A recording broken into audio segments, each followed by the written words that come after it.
Olá a todos, sejam todos muito bem-vindos a mais esse encontro virtual da Seara de Jesus. E esperamos que todos estejam bem, em paz, com saúde.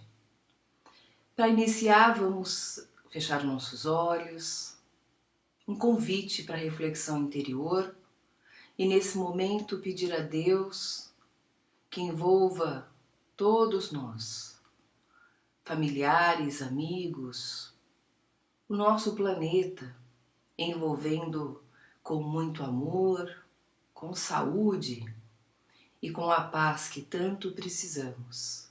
Que assim seja, graças a Deus. A reflexão de hoje continua com o estudo do livro Opinião Espírita.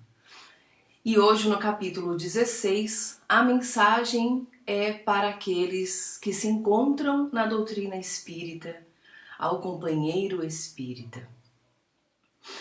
Neste livro, Emmanuel e André Luiz, que ditaram para Chico Xavier e Valdo Vieira, no início, da sua carreira de psicografia, eles fazem um convite à reflexão e alguns conselhos para aquele que se encontra dentro da doutrina espírita e muitas vezes questiona o que eu estou fazendo, né? Ele começa a reflexão citando uma parte, um item 4 do livro Evangelho segundo o Espiritismo, no capítulo 17. O capítulo 17 convida nós a ser perfeitos. Claro que a gente sabe que perfeição completa, perfeita, é só Deus. Perfeito só Deus. Mas o mais próximos que pudermos chegar disso é, claro, muito bem-vindo.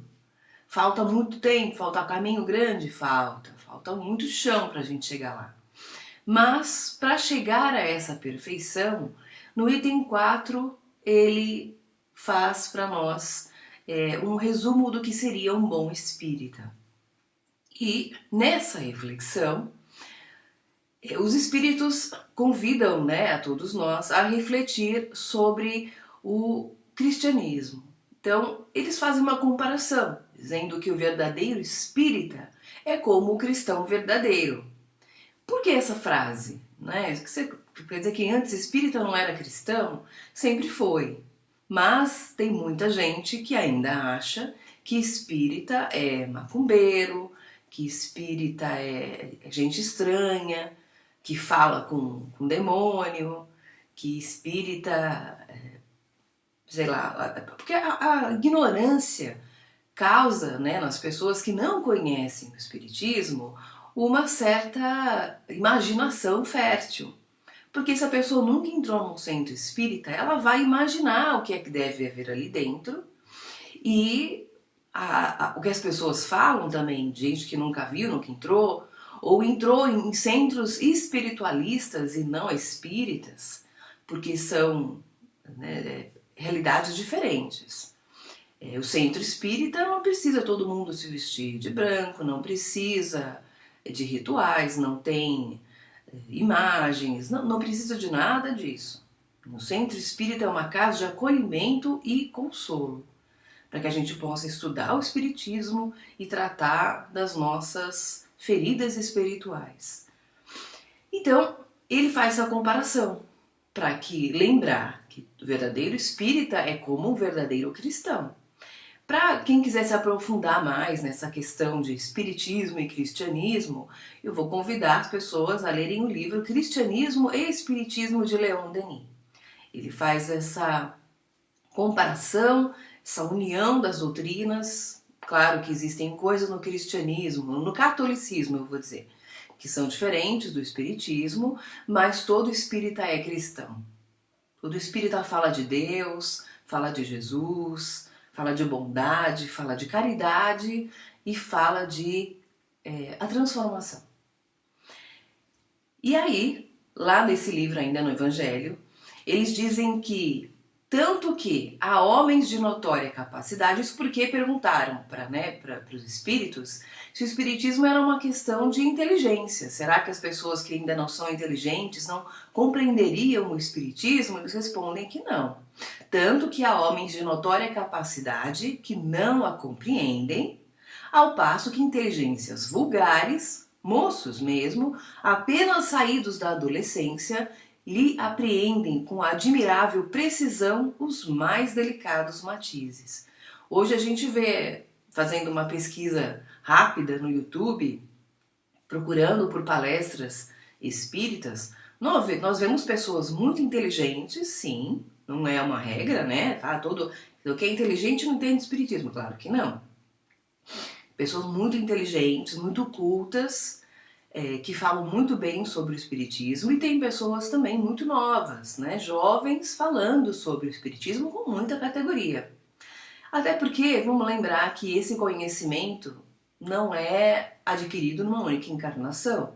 A gente pode se lembrar de coisas que aprendemos no passado, da vida além da morte, e aí a memória fica fácil, né? Fica fácil compreender daquilo que interiormente a gente já se lembra. E ele termina lá o item 4 do Evangelho segundo o Espiritismo com essa frase: reconhece-se o verdadeiro espírita pela sua transformação moral e pelos esforços que emprega para domar suas inclinações más. Então, não é aquele que agora já entendo tudo. Não.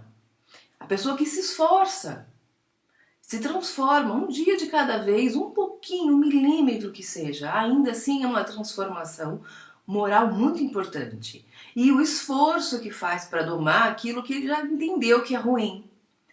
Aquelas manias, formas de pensar, maledicência, negativismo, se esforçar para domar isso. Não quer dizer que ainda dominou tudo, mas o esforço diário para superar essas más inclinações é aí que se reconhece o verdadeiro espírita. Não é aquele que dá passividade, aquele que ouve espírito, aquele que vê espírito. Isso independe de crença. Nós sabemos que a mediunidade ela não é exclusiva do espiritismo. O espiritismo só a estudou. Mas fala-se de médium, a gente entende que médiums existem desde que o ser humano é inteligente e consciente. Sempre houve essa interação com a espiritualidade e também depende de crença religiosa. Voltando então lá no livro Opinião Espírita, já que o tema é uma mensagem para aquele que se encontra dentro da causa, trabalhando, estudando, se dedicando e adotou o espiritismo como a sua religião. Ele fala da transformação moral. E para alcançar essa transformação moral, assim como uma borboleta, né, a lagarta que vira a borboleta, essa transformação não é tão rápida. A gente sabe que a lagarta passa meses, às vezes, dentro deste casulo para depois se transformar numa linda borboleta. Nós, os seres humanos, precisamos de várias reencarnações para se transformar. E com o raciocínio lógico que traz, né, a doutrina espírita traz para nós uma reflexão, nos convidando a um raciocínio lógico. É isso assim? Por quê? E como? Para a gente poder refletir. E esse raciocínio lógico muitas vezes nos leva à conclusão de que aquilo que acontece na nossa vida é quase sempre fruto das nossas próprias ações. Então, se existe alguma coisa muito ruim acontecendo na nossa vida, é culpa. Não vou dizer a palavra culpa, porque culpa é quando alguém comete um crime, mas é consequência de alguns atos que a gente pode não se lembrar, mas lá na frente vai fazer sentido. Então, quando a gente raciocina de forma lógica, fica claro entender o que é que está acontecendo. E raciocinando, a gente chega numa transformação interior muito importante. Essa transformação nos leva à evolução que tanto precisamos, que tanto queremos.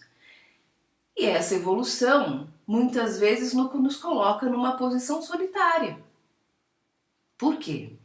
Lá também na opinião espírita ele traz essa frase, né? Ao trabalhador solitário, porque o trabalho espírita muitas vezes chegar um certo grau de entendimento, a gente se encontra numa posição solitária. Então, a solidão dos que trabalham no mundo. Então, compreender, talvez, certos graus, certas mazelas do mundo, não quer dizer que a gente vai sofrer menos. Mas a gente se coloca uma posição diferente. Não é melhor, não é pior, mas é uma posição diferente de grande parte das pessoas. E por não ser compreendido, por não ser aceito, a gente se encontra numa posição meio solitária. Mas não é uma solidão triste, deprimida. É aquele que faz porque sabe que tem que fazer, porque sabe que assim é o certo, mesmo que muitas vezes as pessoas não compreendam a atitude. E aí ele lembra lá, né? Esse trabalhador solitário muitas vezes fala, e frequentemente as tuas palavras voam sem eco. Ninguém escuta. Fala, tenta orientar, tenta colocar um pouco de luz, às vezes de conforto nas pessoas. E o mais difícil, né, o sem eco, muitas vezes é dentro da nossa própria casa. Então, falou, compreendeu, entendeu, mas pouca gente escuta. Age no bem.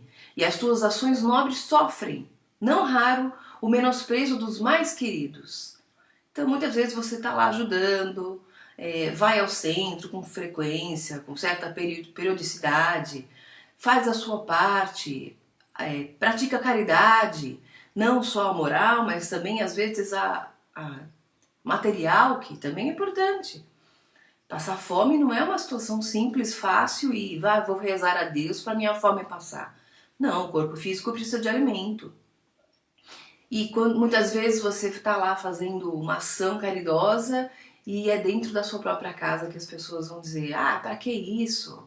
Para de ser bobo, para de ser boba.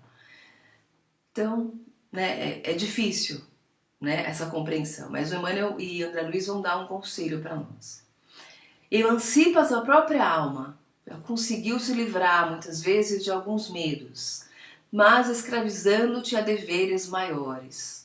Porque a Terra, o planeta Terra, o exercício aqui desta encarnação exige muitas vezes alguns sacrifícios, que precisa ser feito porque é um dever maior do que às vezes nossa própria necessidade.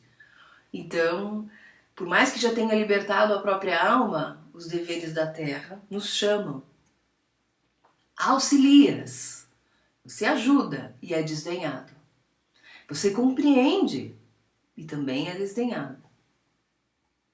Trabalha, padecente. Por quê, pessoal? Trabalhar. Você faz o seu trabalho, acorda cedo, vai lá fazer o seu trabalho. Não importa onde seja, se é o trabalho fora de casa, é dentro de casa, trabalho é trabalho. E padece, porque muitas vezes a rotina é cansativa, incompreendida, desvalorizada. Edifica, muitas vezes aconselha as pessoas, constrói coisas boas, faz do seu lar um lar um pouquinho melhor, tá sempre de bom humor, mas lá dentro do seu coração as lágrimas batem, né? O sofrimento ainda existe lá, porque nós sabemos que esse mundo é ainda bastante cruel, mas ninguém vê. Não, tudo isso, então, são coisas que as pessoas fazem e ninguém percebe que aquele trabalhador espírita que trabalha, que age, que auxilia, que aconselha, também tem os seus problemas, também sofre, também tem as suas próprias mazelas. Consola e vergastam-te os sentimentos. Essa palavra vergastar significa chicotear. Então, está consolando alguém, mas os seus próprios sentimentos estão te chicoteando, te torturando. Por quê? Porque o trabalhador espírita, quando está na lida, está lá na sua posição, para auxiliar não só no centro, mas fora dele, porque não se é espírita só dentro da casa. A gente também é espírita dentro do ônibus, no ambiente de trabalho, dentro de casa, né, do próprio lar, onde quer que esteja. Nós somos espíritas e temos que aplicar os ensinamentos em qualquer lugar. Mas isso não quer dizer que a gente também não sofra, não tenha dores, não tenha problemas de família. Todo mundo tem. Lembra-se que todos nós estamos no mesmo grau de evolução. Então aquilo que uma pessoa passa, a outra família também está passando. Ou se eu não tenho problema de saúde, posso ter problema financeiro. A outra que tem problemas com os filhos, tem algum problema de comportamento, a outra pode não ter, mas tem outros problemas. Todo mundo passa por algum sofrimento. Principalmente como o planeta nesse momento que passa por uma pandemia, uma crise mundial. Cultivas o bem, aquela pessoa que está sempre praticando o bem, ajudando quem pode, e ainda assim as pessoas vêm e te arrastam o campo. Destroem muitas vezes, assaltam a sua casa, destrói o que você está fazendo. Tem pessoas maldosas no mundo? Infelizmente ainda tem. O importante é que não sejamos nós. Sejamos sempre a pessoa que pratica o bem. Mas depois de ouvir tudo isso a gente fala, poxa, mas é difícil, né? Cansativo às vezes, fazer sempre o bem, tá sempre lá colaborando, auxiliando e ninguém olha. Quando a gente reflete sobre isso, eu lembro de uma frase da Joana de Ângeles, um conselho da Joana de Ângeles para o Divaldo Franco. Para quem já leu a biografia dele ou assistiu o filme, lembra que Joana de Ângeles disse para Divaldo: aquele que nasceu para auxiliar, para ajudar o próximo, não tem tempo para chorar. Você vai chorar, mas assim, enxuga as lágrimas, bola para cima e vamos fazer o que precisa. Parece cruel, mas poxa, segue assim, trilha adiante, erguendo a luz. Porque se o mundo hoje está em trevas, alguém precisa acender essa luz.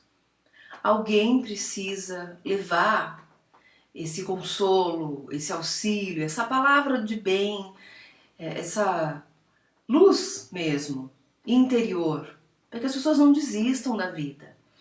Não desistam. Lembra que tudo isso passa. Parece eterno, parece que nunca tem fim.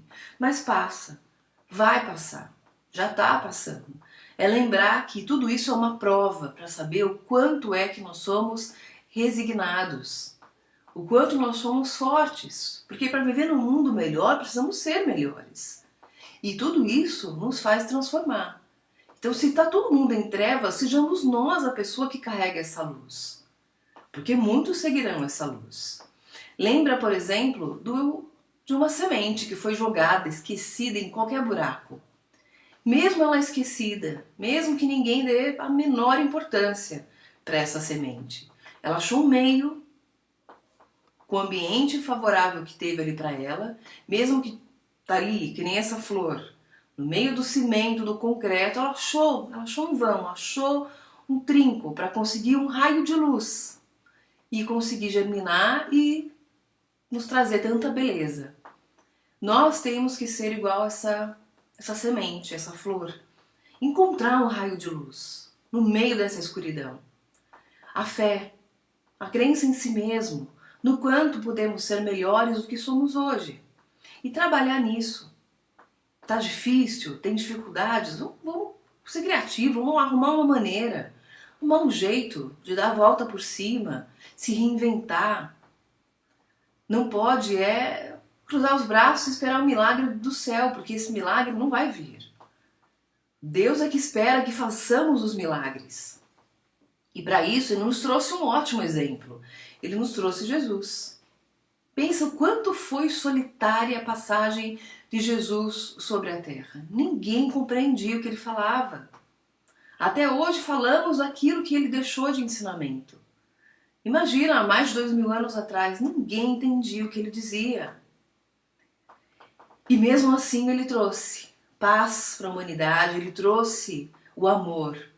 Ele mostrou à humanidade que o caminho é o amor. Amar ao próximo como a ti mesmo e a Deus sobre todas as coisas. Ai, mas aquele próximo é meio difícil, aquela pessoa é bem cruel. Não importa. Jesus amou até aqueles que o levaram à crucificação. Lembra que as palavras que ele disse ali naquele momento de maior dor para ele levantou os olhos, falou com Deus e disse: Pai, perdoa, porque eles não sabem o que fazem. E isso é para a gente refletir. Será que as pessoas que são tão cruéis são más, são egocêntricas, que não compreendem, que julgam? Será que elas sabem o que estão fazendo?